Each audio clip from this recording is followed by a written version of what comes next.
Bom dia, amados irmãos, que a graça e a paz do nosso Senhor Jesus estejam com todos. Hoje a nossa leitura e meditação é do livro do profeta Ezequiel, capítulos 41 e 42.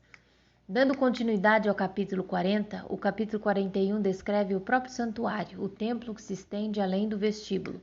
Verso 1: Então me levou ao templo e mediu os pilares, 6 côvados de largura de um lado e 6 de largura do outro, que era a largura do tabernáculo. Como o templo de Salomão, de Ezequiel tem 3 partes: o pórtico ou vestíbulo, a nave, aqui o templo, e o Santo dos Santos. Ezequiel é conduzido para a nave, o lugar santo, onde tem o direito de entrar como sacerdote, mas para diante da entrada do santuário interior, onde somente o anjo pode entrar. Versos 3 e 4.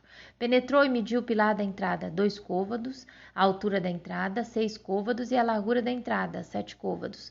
Também mediu seu comprimento, 20 côvados, e a largura, 20 côvados, diante do templo, e me disse: Este é o Santo dos Santos.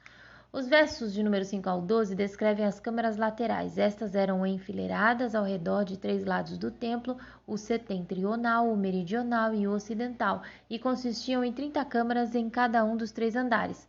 Eram provavelmente armazéns para os equipamentos e a mobília do templo, e para os dízimos e ofertas que eram pagos aos que serviam ao templo.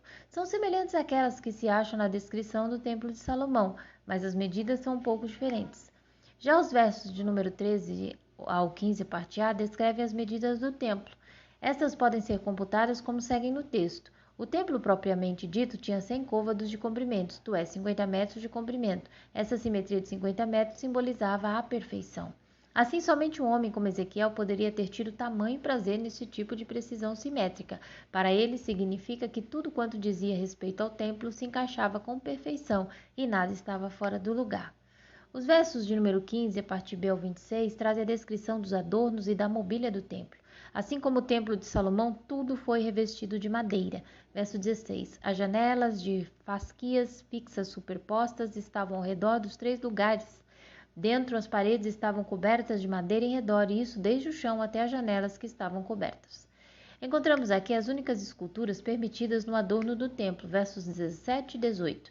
No espaço em cima da porta e até o templo de dentro e de fora e em toda a parede em redor, por dentro e por fora, havia obras de escultura, querubins e palmeiras, de sorte que cada palmeira estava entre querubim, e cada querubim tinha 2 rostos. Diferentemente dos querubins da visão de Ezequiel, esses decorativos tinham apenas 2 rostos, um de homem e um de leão.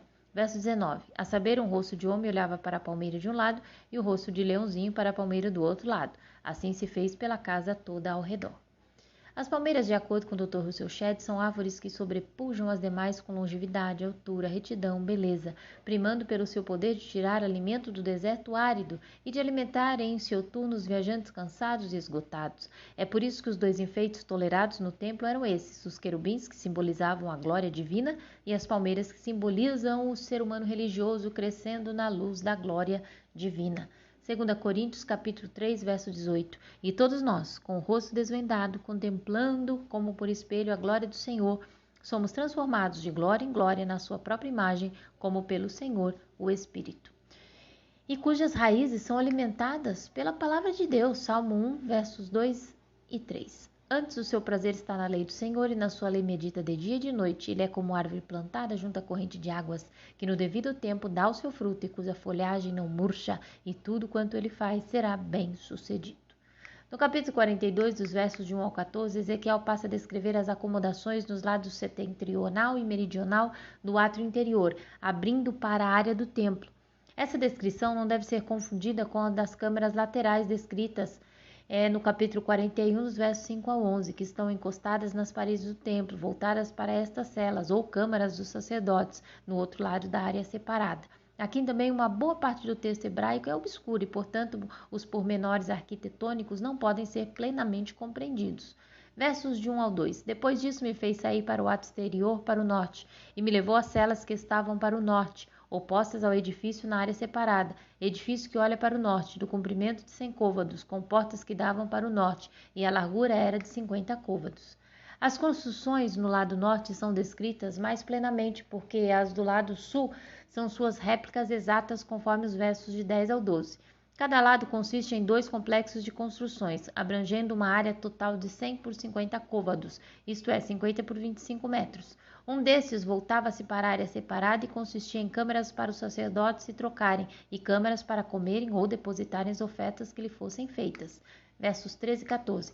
E então o homem me disse: as câmaras do norte e as câmaras do sul que estão diante da área separada são câmaras santas, em que os sacerdotes que se chegam ao Senhor comerão e onde depositarão as coisas santíssimas, isto é, as ofertas de manjares e as pelo pecado e pela culpa, porque o lugar é santo. Quando os sacerdotes entrarem, não sairão do santuário para o átrio exterior, mas porão ali as vestiduras com que ministraram, porque elas são santas. Usarão outras vestiduras e assim se aproximarão do lugar destinado ao povo. Estas câmaras tinham seu uso definido, ou seja, nunca mais as pessoas consagradas nem as coisas dedicadas teriam a possibilidade de se confundir com as coisas do mundo. Os versos de número 15 ao 20 descrevem as dimensões externas da área do templo. Verso 15. Acabando ele de medir o templo interior, ele me fez sair pela porta que olha para o oriente e mediu em redor. Mais uma vez vemos a perfeição e o equilíbrio da disposição do santuário de Deus. O muro do templo fazia uma separação eficaz entre o sagrado do lado de dentro e o secular do lado de fora. Verso 20. Mediu pelos 4 lados e havia um muro em redor de 500 canas de comprimento e 500 de largura para fazer separação entre o santo e o profano.